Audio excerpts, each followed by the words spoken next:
मथुरा से अब हम गोवर्धन जा रहे हैं।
आप सभी को नमस्कार। मैं इस वक्त उत्तर प्रदेश में हूँ। उत्तर प्रदेश के मथुरा ज़िले के गोवर्धन पर हूँ।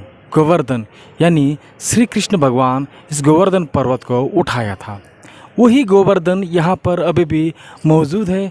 यहाँ पर उसी स्थान पर मैं हूँ। गोवर्धन पर्वत बहुत महत्वपूर्ण होता है, क्योंकि गोवर्धन पर्वत एक तो पर्वत उठाया हुआ वो बहुत बड़ी बात है, क्योंकि वो तो परमात्मा है, तो वो आम बात होती है। हम लोगों के लिए वो आकर्षित होता है। ये गोवर्धन पर्वत जिस समय उठाया जाता है, क्योंकि नंद महाराज जी यानी जो पिता था, ये नंद महाराज जी हर साल यज्ञ करते रहते। वो यज्ञ इंद्रदेव को अर्पित करते, इसलिए कि वो हर साल ठीक से बरसात हो जाता है, यानी वर्षा होता है। तो इसलिए जो कृष्ण भगवान रोक कर कहते हैं आप गोवर्धन का पूजा कीजिए। तो वर्षा तो हर जगह होता है, क्योंकि वर्षा करना उनका उस इंद्र का कर्तव्य है। वो कोई विशेषता कार्य नहीं है, उसका कर्म ही, उसका कर्तव्य ही वर्षा समय पर लाना है। तो गोवर्धन पर्वत के लिए इसलिए पूजा करना है कि हम हरा भरा जो घास वगैरह जो है वो हमें गोवर्धन पर्वत देता है। उससे हमारी गाय की पेट भरती है और उससे हमें दूध मक्खन वगैरह मिलते हैं। ये समझाते हुए नंद महाराज को सही लगता है, और उसके बाद नंद महाराज जी गोवर्धन का पूजा करता है। ये विषय जानकर इंद्रदेव ने गुस्सा हो जाता है, मुझे यज्ञ का अर्पण नहीं कर रहा है। तो ऐसा समझकर वो गुस्से में आ जाता है। गुस्से में आकर कहते हैं कि वरुण देव को बाढ़ जैसा वर्षा हो जाए, ऐसा करवाने के लिए आज्ञा दे देता है। तो वरुण देव आकर इतना वर्षा करते हैं, इतना बारिश होता है कि तो पूरा बाढ़ जैसा बाढ़ हो जाता है। जैसे बाढ़ आ जाते हैं तो इतना हफ्ते भर लगातार पानी आते रहते। तो कृष्ण भगवान ये सोचकर, ये सब जानते हुए, ये इस इंद्र का घमंड का तोड़ने के लिए ही ये सारे रचाए रहते, कृष्ण भगवान गोवर्धन पर्वत को उठा देते हैं। उठाकर सारी गोवर्धन वासियों को उस पर रक्षा करते हैं।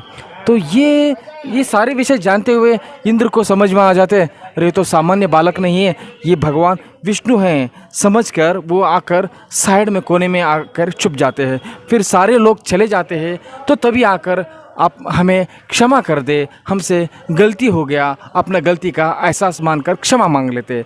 तो तभी कृष्ण भगवान उसको माफ़ कर देते।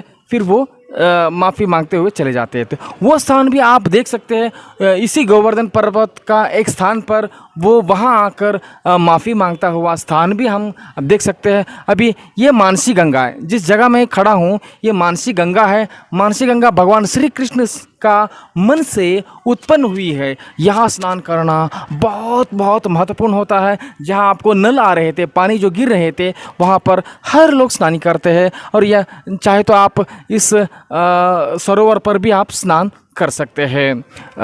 ये सिर्फ इतना ही नहीं, जो हम गोवर्धन का परिक्रमा करते जाएंगे ना, कई सारे विषय आपको मिलेंगे। जितना जो भी मिलेगा, जितना मुझे प्राप्त होगा, जो मेरा बुद्धि का कैपेबिलिटी है, जितना है उतना मैं प्रयास करने की कोशिश करूँगा। नारायण पांडुरंगा।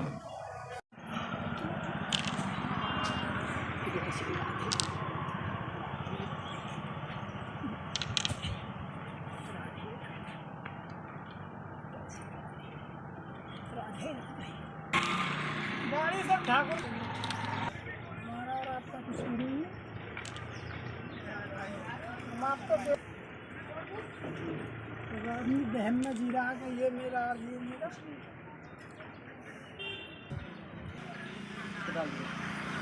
अलवर तो ये राजस्थान में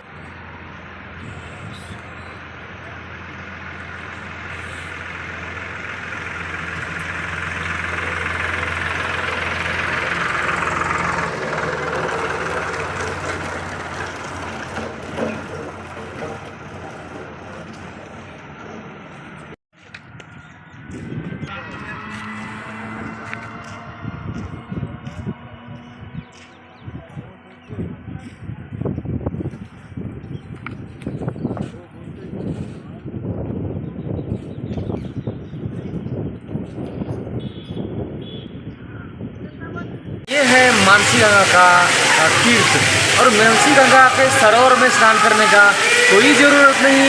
यहाँ मंदिर के बगल में यहाँ पर इस तरीके से बनाया हुआ है।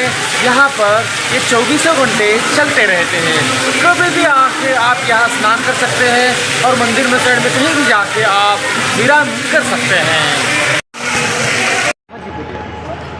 ये गोवर्धन महाराज गिरिराज जी महाराज जो 7 दिन और 7 रात पर्वत उठाया था, भगवान कृष्ण ने यहीं खड़े होकर के उठाया था।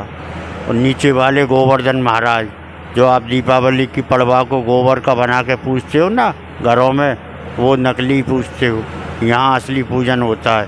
ये सामने मानसी गंगा है जो भगवान कृष्ण ने बंसी से खोदकर मन से प्रकट किया। इसको मानसी गंगा।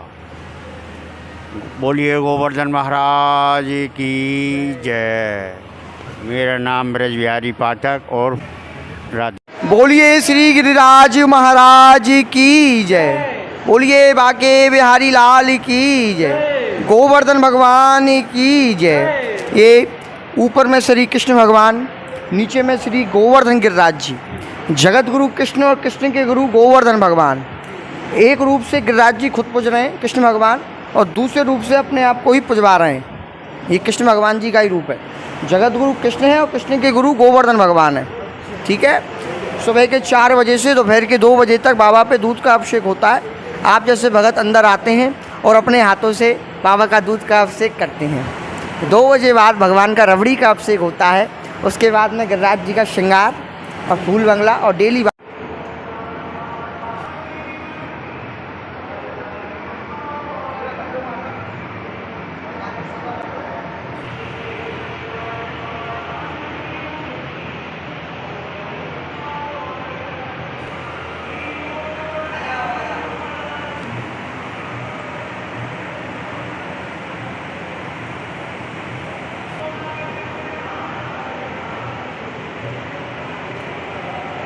56 भोग प्रसाद, 56 भोग लगाते हैं और आप जैसे भक्तों में थोड़ा थोड़ा बढ़ता है। ठीक है। अब भगवान की एक तुलसी चंदन सेवा चल रही है। इसमें 40 दिन की सेवा होती है। ये तुलसी चंदन सेवा, इसमें गिरिराज जी का हल्का फुल्का श्रृंगार होता है, हल्की फुल्की माला, हल्की फुल्की पोशाक। इसमें गर्मी हो जाती है ना, तो भगवान को भी जैसे हमको गर्मी लगती है ना, ऐसे हमारे ठाकुर जी को भी गर्मी लगती है। हाँ, इसलिए भगवान की हल्की फुल्की पोशाक, हल्की फुल्की माला और हल्की फुल्की भगवान का श्रृंगार। ठीक है। बोल गिरिराज धरण की जय। बोलिए श्री गिरिराज महाराज की जय।